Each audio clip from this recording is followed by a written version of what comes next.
Good morning friends, welcome back to my channel Stree world. और आज बहुत दिनों के बाद आपके लिए मैं ये व्लॉग अपलोड कर रही हूँ। और मेरे दिन की शुरुआत कुछ ऐसे होती है। सुबह सुबह मैं मंजन कर रही हूँ। ये मेरा नया शौक़ है मंजन करने का। एक्चुअली मैंने कुछ दिन पहले एक वीडियो देखी थी जिसमें मुझे पता चला कि टूथपेस्ट कितने ज़्यादा हार्मफुल होते हैं।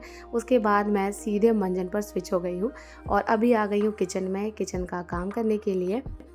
पहले मैं सुबह उठती थी पढ़ाई करने के लिए, अब मैं सुबह उठती हूँ स्कूल जाने के लिए, रेडी होने के लिए।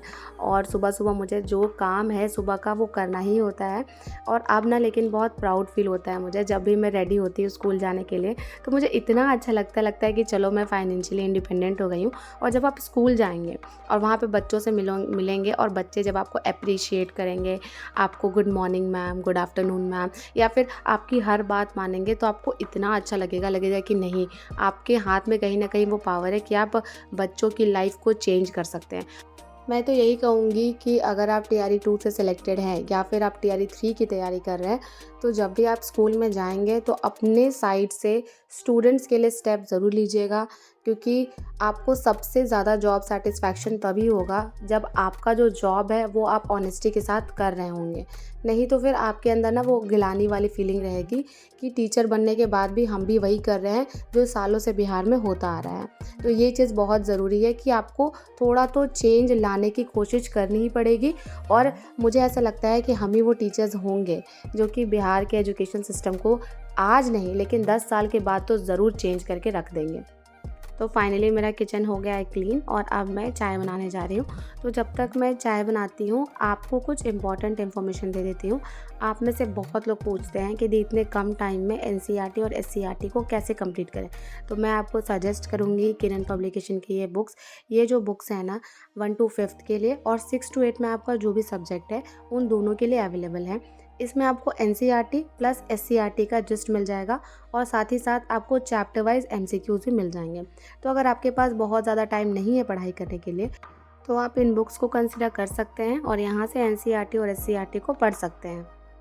आज आपको मम्मी जी नहीं दिखाई देंगे किचन में क्योंकि मम्मी की ना ट्रेनिंग चल रही है पटना में। तो मम्मी वहाँ गई हुई हैं और अभी हेल्प करने के लिए मेरे घर के बगल से ही एक आंटी आती हैं और मेरी हेल्प कर देती हैं किचन में। और आपको एक बात बताऊं, मुझे तो चाय पीने की आदत है ही, उनको चाय पीने की आदत नहीं है।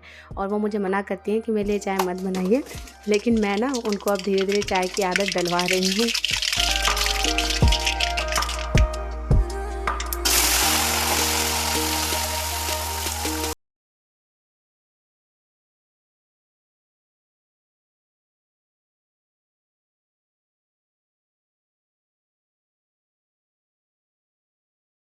क्योंकि पता है आपको, मुझे चाय पीने के लिए किसी ना किसी साथी की ज़रूरत होती है। तो अभी मम्मी नहीं है तो अभी मैं उनको रोज़ कहती हूँ कि मेरे साथ आपको चाय पीना पड़ेगा। हालांकि वो बहुत अच्छी हैं, मतलब मेरी बहुत हेल्प भी कर देती हैं। और हालांकि उनका लैंग्वेज मुझे समझ नहीं आता, वो प्योर एकदम जो यहाँ का देहाती भाषा है उसमें बोलती हैं।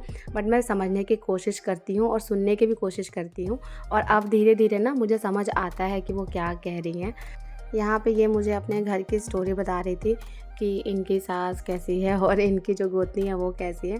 तो मैं सुन ले रही थी और थोड़ा बहुत इनको सजेशन भी दे रही थी कि आपको ज़्यादा मतलब टेंशन लेने की ज़रूरत नहीं है, कोई कुछ भी करे आपको अपने अकॉर्डिंग रहना है। तो बस यही सब बातें होती रहती हैं इनके साथ। और इनको मैं पूरा रिस्पेक्ट करती हूँ, ऐसा नहीं कि इनको रिस्पेक्ट नहीं करती, पूरा रिस्पेक्ट भी करती हूँ और बहुत ज़्यादा अपना भी मानती हूँ। अभी मुझे बस टीआरई 3 की टेंशन है क्योंकि टीआरई 3 ना निकालना मेरे लिए बहुत ही ज़्यादा ज़रूरी है। क्योंकि मेरे हस्बैंड का हो गया है अदर डिस्ट्रिक्ट में और मेरा है दूसरे डिस्ट्रिक्ट में। तो हमारी कोशिश ये रहेगी कि टीआरई 3 में कैसे भी करके हमें सेम डिस्ट्रिक्ट मिल जाए। अब देखिए मिलता है या नहीं, ये तो भगवान भरोसे है। लेकिन हाँ, मैं कोशिश ज़रूर करूँगी क्योंकि कोशिश करना ना कभी भी छोड़ना नहीं चाहिए लाइफ में। और आपको पता है कल मेरी मैरिज एनिवर्सरी है, तो आप सब मुझे आज भी एडवांस में विश कर सकते हैं, नहीं तो कल भी विश कर सकते हैं। और उससे रिलेटेड वीडियो तो मैं ज़रूर ही अपलोड करूँगी। और लास्ट ईयर की मैरिज एनिवर्सरी मैंने रांची में मनाई थी, जो मेरा फर्स्ट मैरिज एनिवर्सरी था। और कल जो है वो सेकंड मैरिज एनिवर्सरी है। तो आप में से जितने लोग भी इस वीडियो को देख रहे हैं, लाइक और सब्सक्राइब कीजिए। अभी हमारे 45,000 सब्सक्राइबर होने ही वाले हैं। मैं चाहती हूँ कि हमारे चैनल पे 50,000 सब्सक्राइबर्स जल्दी से हो जाए, इसलिए मेरी वीडियो को ज़्यादा से ज़्यादा शेयर कीजिए। मुझे एक कमेंट कुछ दिनों से बहुत ज़्यादा आ रहा था, जैसे मेरे सब्सक्राइबर्स कह रहे थे कि दी शशि सरन सर क्लास में आपकी बात कर रहे थे और कह रहे थे कि मेरे एक स्टूडेंट है, उनका चैनल है स्त्री वर्ल्ड। तो मुझे बहुत अच्छा लगा कि सर ने फाइनली मेरे बारे में कुछ कहा। मुझे ऐसा लगता था कि कभी ना कभी तो सर मुझे ज़रूर नोटिस करेंगे, और देखिए वो दिन आ भी गया। एक्चुअली मतलब शशि सरन सर से मैंने हिस्ट्री पढ़ा है, और सर सच में बहुत अच्छा पढ़ाते हैं, और उनको मैं हमेशा आपको रिकमेंड भी करती हूँ कि अगर आपको मॉडर्न हिस्ट्री पढ़ना है तो आप शशि सरन सर से पढ़िए। मतलब उनसे अच्छा मुझे नहीं लगता कि कोई पढ़ा सकता है, और सबसे अच्छी बात है कि उनके नोट से ना सीधे सीधे क्वेश्चंस आ जाते हैं। तो फाइनली मेरा काम जो है वो किचन का कंप्लीट हो गया है, और अभी मैं रूम में आ गई हूँ। थोड़े से कपड़े हैं, इनको अरेंज कर लूँगी और इसके बाद फिर रेडी हो जाऊँगी, क्योंकि देखिए 7 ना बजने ही वाला है, और मुझे 8 बजे घर से निकल जाना होता है, क्योंकि 9 बजे हमारी रिपोर्टिंग टाइम होती है स्कूल में। हाँ, वैसे कोई प्रॉब्लम नहीं है, 9:10 9:15 तक भी पहुँच सकते हैं, क्योंकि प्रेयर जो है वो 9:30 से स्टार्ट होता है।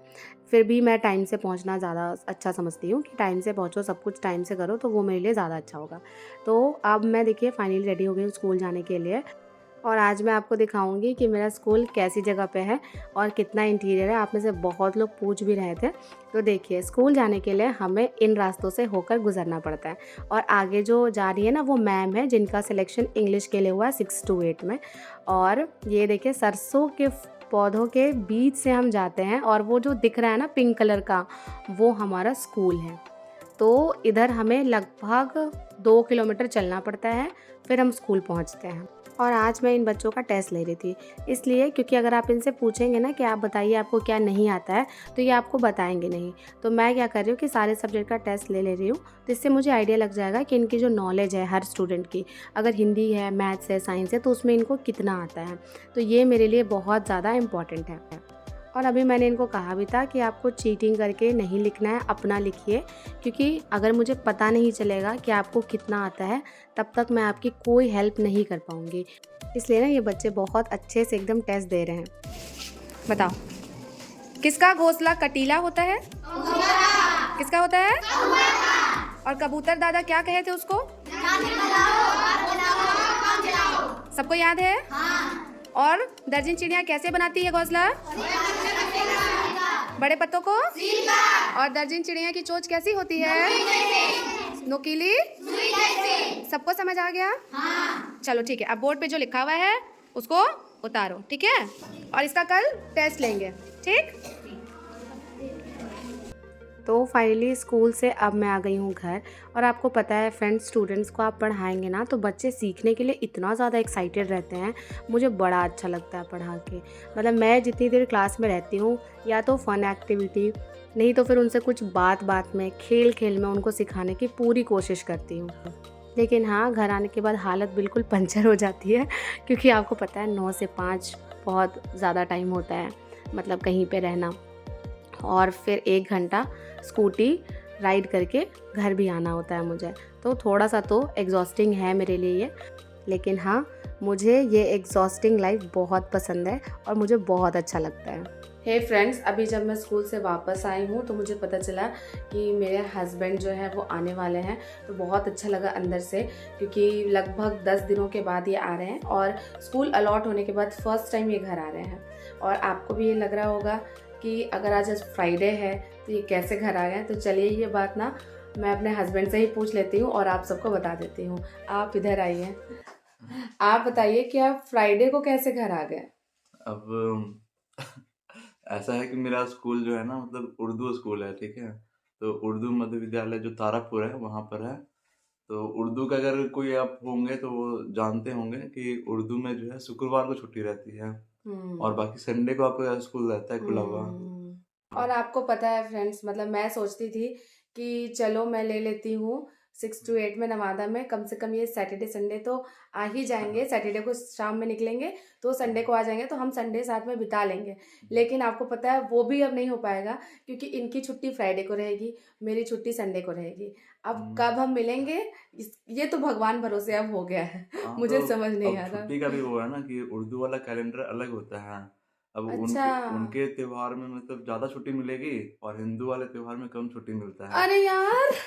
तो ऐसा है, जैसे अभी देखो, अगर होली आ रही है तो अगर हिंदू कैलेंडर में 2 दिन छुट्टी है, तो उर्दू कैलेंडर में हमको लगता है 1 दिन छुट्टी होगा। ऐसा है। इसीलिए मैं आपको कह रही थी कि हमें टीआरई 3 की तैयारी करनी है, क्योंकि टीआरई 2 में मतलब क्वालिफाई करने के बाद भी ना जिंदगी पूरी इधर उधर हो गई है। तो टीआरई 3 में ये अप्लाई करेंगे पीजीटी के लिए 11th-12th के लिए, और मैं अप्लाई करूंगी 9th-10th के लिए। तो मे भी हमें कोई हिंदू स्कूल मिल जाए, या अगर मिले तो दोनों को उर्दू स्कूल मिल जाए, या फिर सेम डिस्ट्रिक्ट हो जाए कैसे भी करके। तो इसीलिए ना टीआरई 3 क्वालिफाई करना पहले से भी ज्यादा जरूरी अब हमारे लिए हो हाँ, गया है। देखो बात उर्दू स्कूल का नहीं है, बात ये है कि मतलब उस अकॉर्डिंग हम लोग ढले नहीं हैं। जैसे हम लोग को हम्म संडे का छुट्टी की आदत है क्या, हम्म मतलब कभी हम्म भी मतलब हम लोग ऐसा इंस्टीट्यूट में गए नहीं, या फिर कभी वैसा हम्म मतलब देखे भी नहीं कि हाँ मतलब हम लोग शुक्रवार को छुट्टी मना रहे हैं हम्म और संडे हम्म को काम कर रहे हैं। तो हम्म ये चीज होती है, बाकी ठीक है सब ऐसे। तो चलिए फ्रेंड्स, मिलती हूँ आपसे नेक्स्ट व्लॉग में।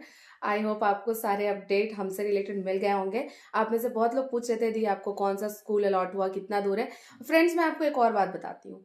मेरा स्कूल यहाँ से 26 किलोमीटर और एकदम इंटीरियर में है, मतलब रोड से मुझे 10 किलोमीटर अंदर जाना पड़ता है, और इनका स्कूल ऑन रोड हाँ मतलब है ना एकदम आपका। रोड के किनारे, जैसे फुटपाथ होता है ना, तो फुटपाथ के बगल में स्कूल स्टार्ट है।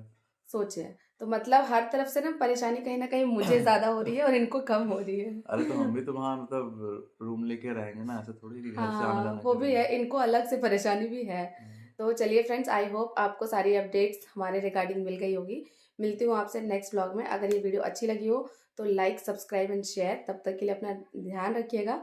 Bye bye and take care.